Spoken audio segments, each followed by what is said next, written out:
Yeah, thank you, Punk is Dad, for this comment. I don't know how I managed to miss arguably the most annoying thing about vinyl records. Let's get into it.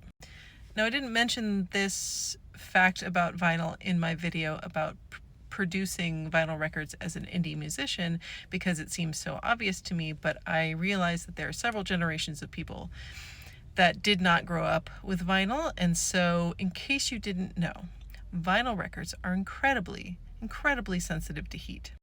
And by heat, I mean temperatures over 80 degrees or just a direct sunbeam in pretty much any weather.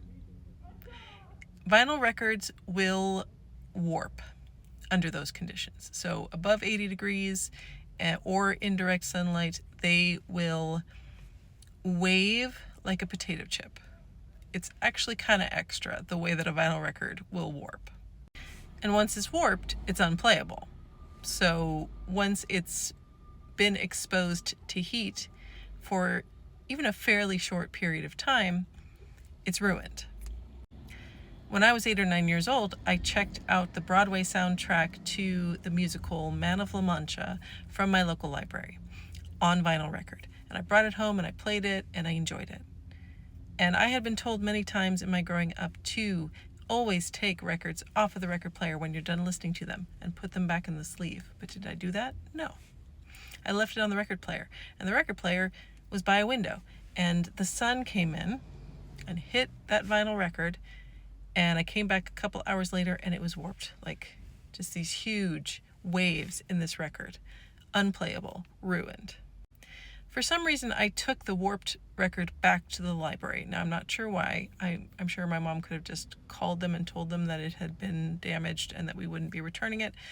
But I think I was just used to returning things to the library, so I brought it back and I said, I'm so sorry, I have ruined this record.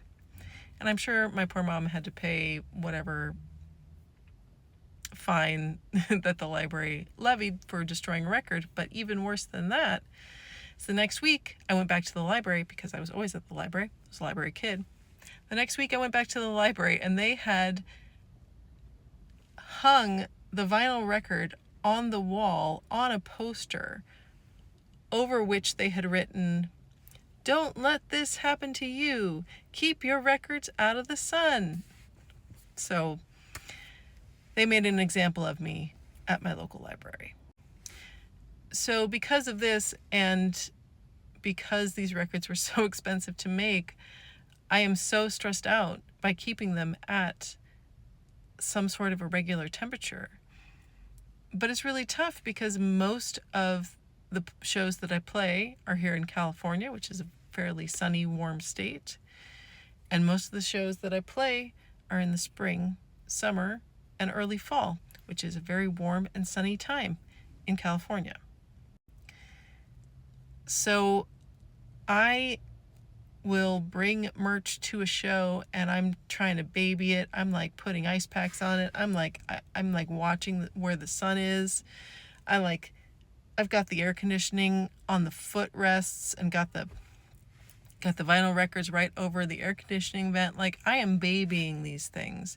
I bought a special like DJ bag that's insulated to try and keep my records from spoiling.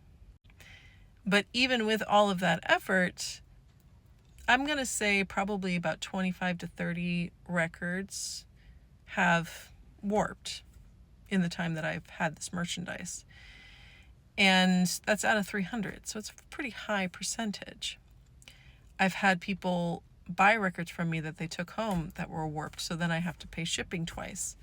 So it's an expensive thing to make, and it's also an expensive piece of inventory to maintain and to keep in good shape.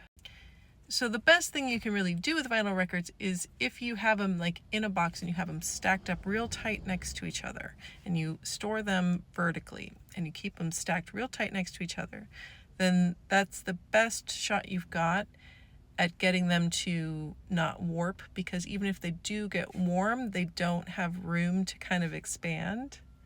So that's your best shot, but it's not great.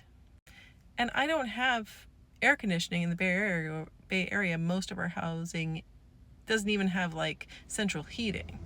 Like most houses in the Bay Area have like a wall heater, and they don't have air conditioning. And yes, things are pretty temperate here, but like I don't have like a temperature controlled place to store these things.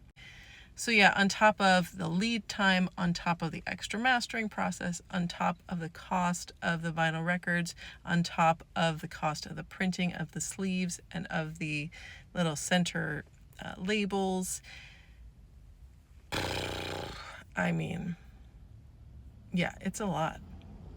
So I love the warm sound. I really do. Like, I am sentimental for vinyl records, but they are fussy little mistress, and I just don't, I just can't with vinyl records a lot of the time.